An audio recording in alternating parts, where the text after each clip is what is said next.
ঈগলের নাম শুনলেই আমাদের সামনে ভেসে ওঠে তার ক্ষিপ্র গতি এবং শিকারের পারদর্শিতা। একটি ঈগল বাঁচে 70 বছর পর্যন্ত, কিন্তু এই 70 বছরে পৌঁছাতে ঈগলকে একটি কঠিন সিদ্ধান্ত নিতে হয়।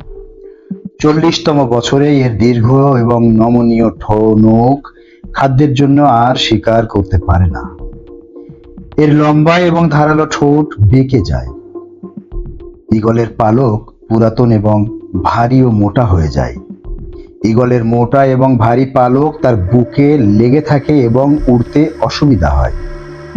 তখন ঈগলের জন্য দুইটি পন্থা খোলা থাকে, একটি মৃত্যুকে বেছে নেওয়া, অন্যটি যন্ত্রণাদায়ক পদ্ধতির মাধ্যমে নিজেকে পরিবর্তন করে বেঁচে থাকা।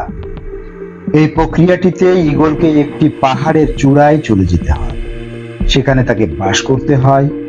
তারপর তার ঠোঁটটিকে পাথরের সাথে আঘাত করে করে বাঁকা ঠোঁটটিকে ভেঙে ফেলে নতুন ঠোঁট গজানোর জন্য অপেক্ষা করতে হয়।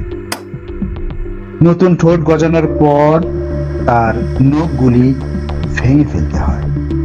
সে তার নখগুলি পাথরের সাথে আঘাত করে ভেঙে ফেলে নতুন নখ গজানোর অপেক্ষা করে এবং নতুন নখ গজানোর পরে তার পালকগুলিকেও পাথরের সাথে আঘাত করে করে ছিঁড়ে ফেলে।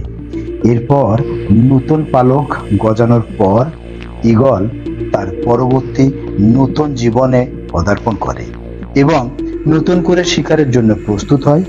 এইভাবে ঈগল আরো 30 বছর বাঁচে। কেন এই পরিবর্তন প্রয়োজন?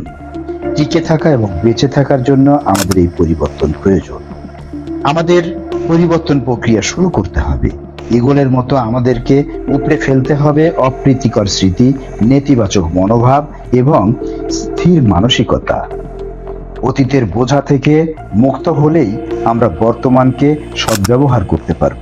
সুতরাং একটি নতুন যাত্রাকে এগিয়ে নেওয়ার জন্য আপনার নেতিবাচক সীমাবদ্ধ চিন্তাগুলি ছেড়ে দিন, আপনার স্থির মানসিকতা থেকে বেরিয়ে আসুন এবং নিজেকে আবার ঈগলের মতো উড়তে দিন।